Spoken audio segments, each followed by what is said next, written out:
coisas, os autores, as propostas, eu particularmente vi mais sentido na proposta bíblica do apóstolo Paulo, que era um cara genial, culto, onde Paulo fala, peraí. O problema não está na sociedade, o problema está no indivíduo. O indivíduo tem que ser redimido.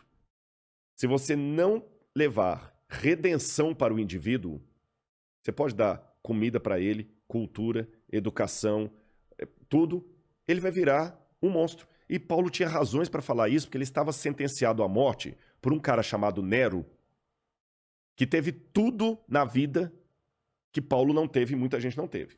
Agripina, que era a mãe de Nero, que sempre papagueava o menino, enchia de doces e balas e tudo mais que você pode imaginar. Estou falando, lógico, de uma figura de linguagem, não tinha doces e balas na época, né? Mas assim, criou um menino, um delinquente, criado ali criou leite com pera, né? Leite com pera. Você tá entendendo? A mulher, desculpa a expressão, seu dando para todo mundo ali para poder fazer com que o filho dele crescesse. Delinquente, você vê o que Tácito contra da vida de César, como ele foi na adolescência, um menino vulgar, criado com tudo ali e virou aquele monstro. Quer dizer, se o problema fosse a falta de oportunidades, Roma não produziria um Calígula, um César, ou um fraco de um Cláudio. Então, eu prefiro entre Paulo, o apóstolo, e Rousseau, o filósofo, para mim faz mais sentido Paulo. Sabe por quê? Agora eu vou na questão empírica. E eu vou dar um exemplo até da Segunda Guerra Mundial. Questão empírica. Quando você chega com uma proposta de reformar o Estado para torná-lo melhor, mais igualitário, isto não diminui a população carcerária. Mas quando você joga uma Bíblia lá dentro, você tem um monte de ex-bandidos que agora você pode confiar a sua casa com o cofre aberto na mão dele que ele não faz mais nada. E eu nunca vi gente falando sobre isso como uma coisa real, porque é real isso. Exatamente. É real. É real. E por quê? Isso que tá porque é a transformação do indivíduo. E é isso que eu desafio o pessoal, isso? a transformação do indivíduo. As pessoas não querem se transformar. Isso aqui eu aprendi até nem foi só com a Bíblia, não. Foi com a cultura hindu. A Shinavanda falava, por exemplo, que para a árvore macieira continuar vivendo, ela tem que soltar as folhas dela e as maçãs dela e se deixar renovar pelo outono e o inverno, até a primavera. E ele fala, o ser humano é a única árvore que no outono não quer soltar as folhas. É a metáfora para que não soltar as folhas seria o quê? Não se despir de... Não se despir de preconceitos, de mudança de vida. O máximo que a gente quer é ser melhor cidadão, melhor pai, melhor filho, melhor aluno. Mas a Bíblia fala que eu não preciso ser melhor cidadão, eu preciso ser nova criatura. A proposta bíblica é mais radical, é rasgar o Rodrigo. Por isso que Jesus falou uma vez com Nicodemos, falta uma coisa para você, Nicodemos, você tem que nascer da água e do Espírito. Como nascer da água? Eu vou voltar para a barriga da minha mãe e nascer de novo? Jesus, Nicodemos, aí que tá, meu filho. Jesus também é um cara bem-humorado, eu falei isso com você. Então, a gente estava conversando sobre ele isso. Ele falou, olha, se eu tô falando das coisas da terra, você não tá entendendo, como é que você quer que eu te fale do céu? Aí ele usava metáfora, parábola, exagero. E Jesus, olha, Jesus jogou direto. Mas são as ferramentas que a gente usa para fazer piada. Exatamente. Só que não parecem piadas porque ressoavam na época, né? Não é? O que eu vou falar aqui vai surpreender muito. Jesus não era um comediante. Mas ele usava a mesma ferramenta dos comediantes para atrair a atenção das pessoas. E ele desafiava. Jesus despia você só com o olhar e com as palavras dele. Você falou uma coisa muito interessante fora do ar para mim, eu achei interessante que eu te fiz uma pergunta, falei assim, olha, lá na hora da live você vai me entrevistar, né, do podcast, mas aqui eu quero te fazer uma pergunta. Você tava me entrevistando. E eu perguntei assim, cara, como é que é fazer humor hoje? Porque o mimimi tá tão grande que se você escrever na internet assim... eu gosto de maçã. Eu gosto de maçã. Pronto. Cara, daqui a pouquinho vai aparecer... E a pera? E a pera? Pô, como caramba, assim a uva? Todo mundo gosta de uva. Você é um... Uvofóbico. Uvofóbico. Né? E você fala salada de frutas, por quê? Por que misturar todas as frutas? Cada fruta tem sua individualidade. Exatamente. Você tá no, e não é no seu uva, lugar de fala. É UV. É UV. É UV. Não é maçã, é macê. É macê. Então...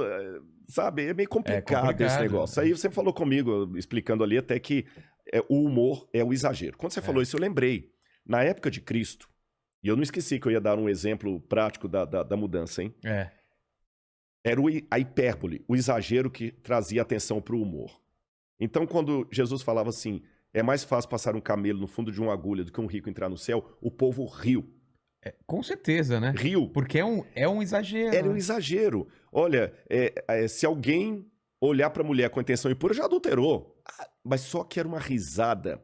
Sabe aquele humor inteligente? Você sabe, você é um comediante. A pessoa ri de nervoso. De nervoso, que a pessoa ri, mas depois ela para pra pensar. Pra pensar. Pô, caramba, bicho, ele tá me fazendo rir aqui. Principalmente humor que mexe com política. O cara, ele lança uma geral ali. O humor é a forma mais fácil de você entrar na cabeça das pessoas, é direto. Principalmente, né? Vilela, se for um humor de ironia. A ironia é uma estratégia de linguagem que os medíocres intelectuais não entendem. E os hipócritas também não. Quem é medíocre intelectualmente, quem é hipócrita não entende a ironia. Ele não percebe a ironia. É comigo? Aí Jesus contava uma parábola e ele jogava papo reto no povo. Você tem que nascer de novo, Nicodemos. E o povo hoje não quer nascer de novo. Voltando à metáfora hindu lá, eu não quero soltar as minhas folhas porque no inverno eu vou ficar pelado, vou ficar feio. Eu quero ficar bonito. Dá trabalho, né? Aí você fica no inverno se enfeitando com folhas que não são suas, porque as naturais caem.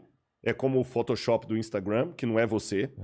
Você não muda e você está morrendo sem perceber. Então, para mim, 3 coisas eu digo para mudar esse quadro que nós vivemos. O primeiro deles, eu vejo a crise como sendo a oportunidade para surgirem heróis. Segundo, até que me deem sapatos novos, eu vou continuar usando os que eu tenho. E os que eu tenho estão dando um resultado muito bom. Porque eu já trabalhei em penitenciária. Eu já trabalhei em penitenciária, não trabalhando, desculpa, eu não expressei bem. Como pastor da igreja, eu já fui à penitenciária fazer trabalho com os presos, é isso que eu quis dizer. E por pelo menos 2 ou 3 vezes, eu lembro que a facilidade que a gente tinha com os juízes de autorizar a nossa entrada numa prisão era absurda. E eu não entendia isso, até um dia conversando com um advogado criminalista, eu falei assim, rapaz, eu dei sorte, viu, porque toda vez que eu precisava de uma autorização judicial para entrar numa penitenciária, era a coisa mais fácil. Aí esse advogado falou comigo, Rodrigo, todo juiz está implorando para aparecer um crente na porta dele lá, querendo trabalhar na cadeia. Caramba. Porque é estatística. Quando começa a aparecer Bíblia na cadeia, cria imediatamente uma ala dos crentes. Todo carcereiro quer trabalhar ali, porque a ala dos crentes é a que menos dá trabalho para eles. E muitos ali saem recuperados, muitos voltam para a criminalidade. Não é fácil trabalhar com detentos, porque muitos voltam para a criminalidade, mas um percentual maior do que qualquer outra ação social causa um número maior de ex-bandidos. Ex-criminosos. É por isso que, em que pese a minha paixão pela literatura, quem lê o meu livro vê que eu trabalho com fontes primárias. Se eu estou falando de Nietzsche, eu cito Nietzsche. E procuro alguma coisa, até ver assim, se eu não conseguir ler o alemão puro, pelo menos o mais próximo da tradução para entender. Mas apesar de toda a minha devoção pelos clássicos que eu acabei de falar, eu tenho muito claro para mim que se eu jogar José Saramago numa penitenciária, dificilmente eu vou ter um grupo de ex-detentos, ex-bandidos, porque leram José Saramago.